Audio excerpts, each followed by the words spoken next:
Pemirsa, Bareskrim Polri hari ini memeriksa Direktur Utama Pelindo II, RJ Lino, dalam kasus dugaan korupsi di perusahaan BUMN tersebut. RJ Lino juga sudah hadir memenuhi panggilan yang dilayangkan untuk dirinya. Sudah ada reporter Tezar Aditya dan juru kamera Ganda Monte di Bareskrim Polri. Tezar, apa yang kemudian disampaikan oleh RJ Lino terkait dengan pemeriksaannya pada hari ini? Ya, Egan, kami sampaikan bahwa setelah sebelumnya mangkir dari panggilan perdananya, hari ini Direktur Utama PT Pelindo II, RJ Lino, hadir memenuhi panggilan dari Bareskrim. Dan tadi sebelum masuk, Lino menyatakan bahwa kehadirannya ini dengan kapasitasnya sebagai saksi dari dugaan korupsi pengadaan mobil kren di Pelindo II. Lino hadir di Bareskrim Mabes Polri sekitar pukul 9 waktu Indonesia Barat. Sebelumnya, pengacaranya Frederick Yunadi telah hadir lebih awal di Bareskrim Polri. Frederick Yunadi mengatakan pihaknya tidak mempersiapkan apapun yang dibutuhkan untuk pemeriksaan hari ini.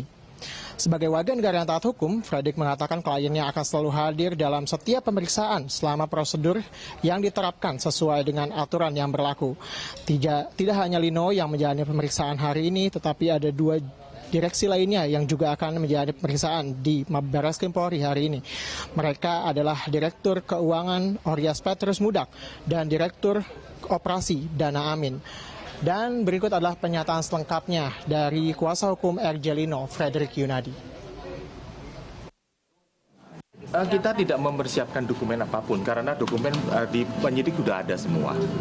Jadi kami hanya mematuhi sebagai warga negara yang baik. Bila panggilan itu sesuai dengan pada peraturan, kita pasti mematuhi. Jadi hari ini ada 3 direksi datang semua. Siapa aja Pak? Siapa aja? Pak Lino sebagai Direktur Utama, terus Pak Oryas sebagai Direktur Keuangan, sama Pak Dana sebagai Direktur Operasi.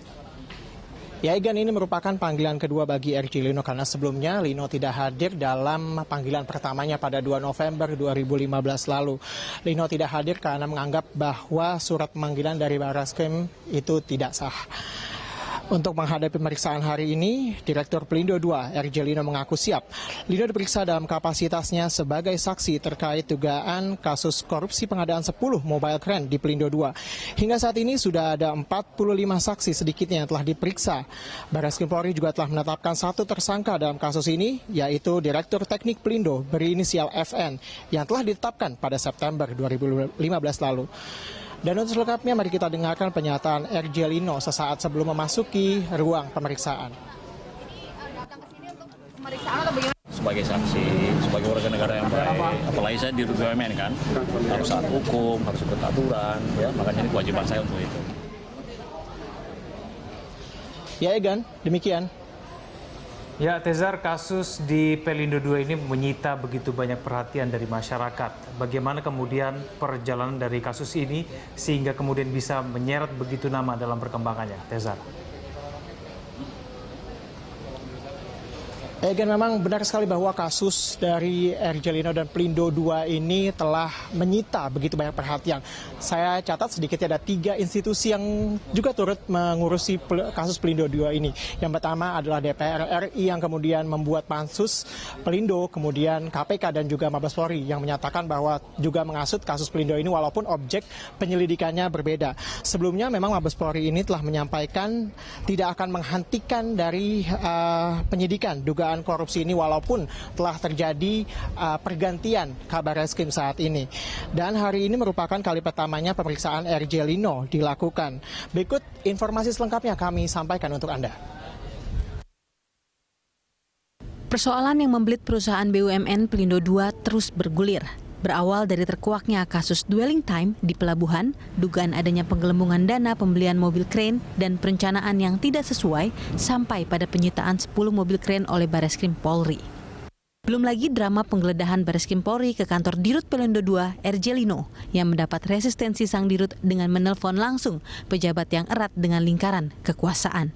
Mutasi dan rotasi di tubuh kepolisian Indonesia, meski selalu dibantah, terindikasi bermuara pada persoalan yang mendera operator pelabuhan terbesar Indonesia itu. Kasus Pelindo II sangat kompleks.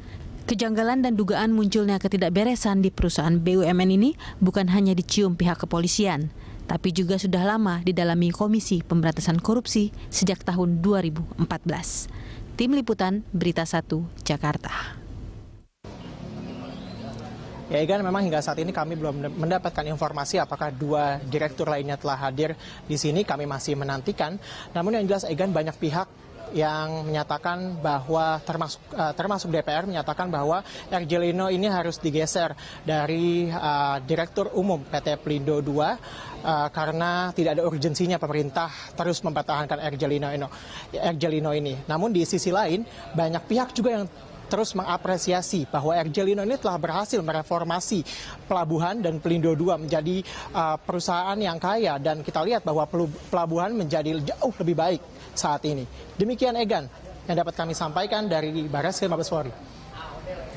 Baik, terima kasih Tezar Aditya melaporkan langsung dari Barreskrim Polri.